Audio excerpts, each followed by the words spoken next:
চীন, রাশিয়া, তুরস্ক, ইরান এবং আমেরিকা প্রতি বছর বিলিয়ন বিলিয়ন ডলারের লাখ লাখ টন শসা উৎপাদন করে থাকে। কিন্তু এত শসা তো কেউ খায় না। তাহলে এগুলো কি হয়? কোথায় যায় এই শসা? আসলে এই সমস্ত শসা দিয়ে তৈরি হয় বিশ্বমানের আচার সহ আরও অনেক কিছু। আজকের ভিডিওতে আপনাদের দেখাবো ইন্ডাস্ট্রিতে কিভাবে আপনার কল্পনা থেকেও কম সময়ে টন টন শসা উৎপাদন করা হয়, আর ইন্ডাস্ট্রির এত শসা কোথায় যায়। তবে আজকের মূল ভিডিওতে যাওয়ার আগে চলুন ঘুরে আসি শসার ক্ষেতে। শসা উৎপাদন প্রক্রিয়ার প্রথমে শুরু হয় জমি প্রস্তুতির কাজ। শত শত একর জমি চাষের জন্য ব্যবহার করা হয় বিশাল আকারের ট্রাক্টর এবং আধুনিক ট্রেলার মেশিন।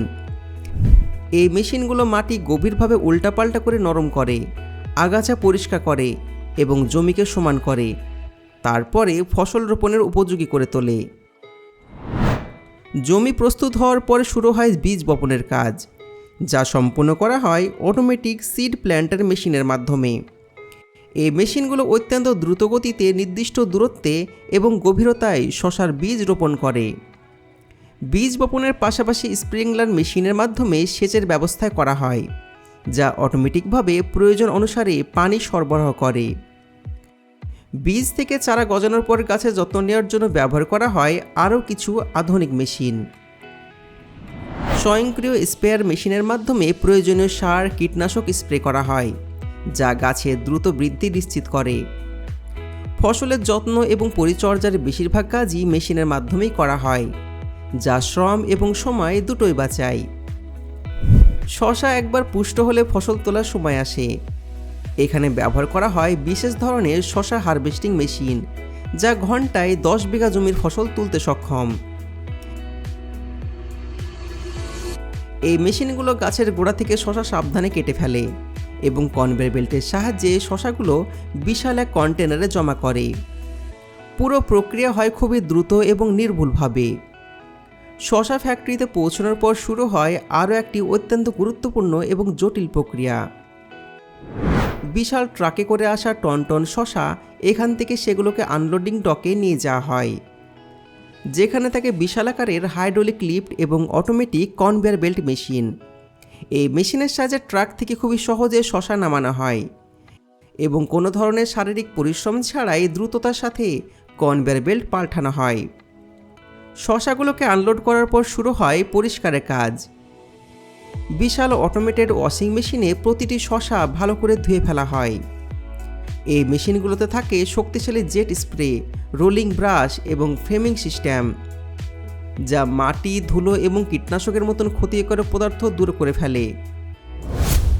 কনভেয়ার বেল্টের উপর শসাগুলো চলতে থাকে এবং একের পর এক ধাপ অতিক্রম করে পুরো পরিষ্কার হয়ে যায়। এই প্রক্রিয়া কোনো রকম হাতের স্পর্শ ছাড়াই শসাগুলো স্বাস্থ্যসম্মতভাবে ধুয়ে ফেলা হয়। শসা পরিষ্কার করার পর চলে যায় বাছাই করার জন্য।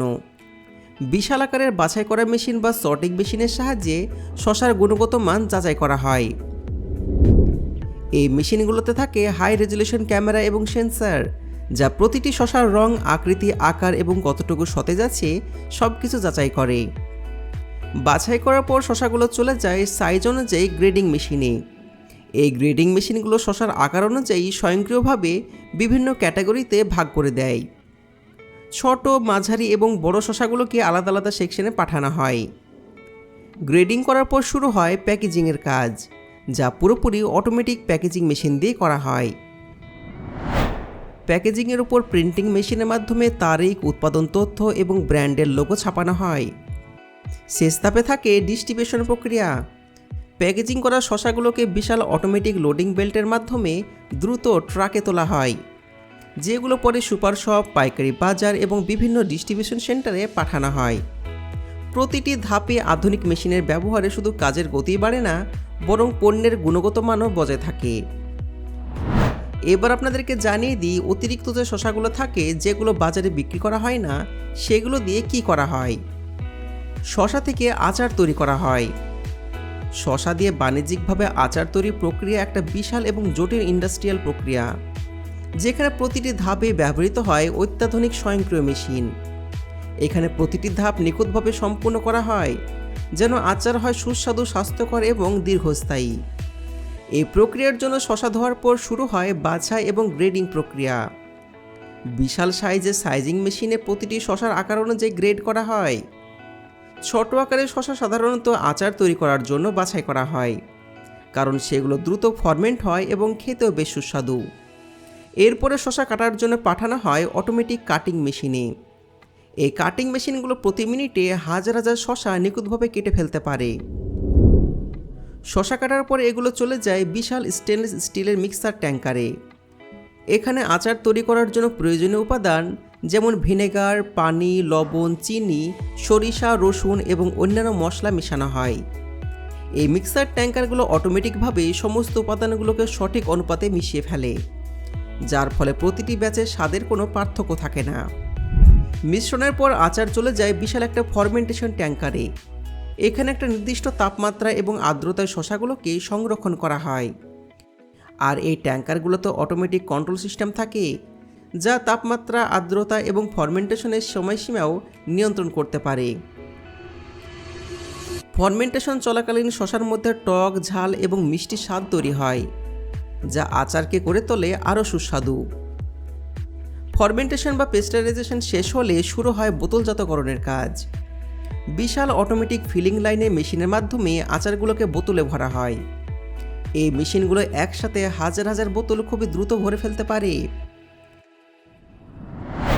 এরপরে ক্যাপসিলিং মেশিনের মাধ্যমে বোতলগুলোর মুখ সিল করা হয়, যাতে কোনো ধরনের বাতাস বা জীবাণু ভেতরে প্রবেশ করতে না পারে। বোতলগুলো সিল করার পর শুরু হয় লেবেলিং এবং প্যাকেজিং প্রক্রিয়া।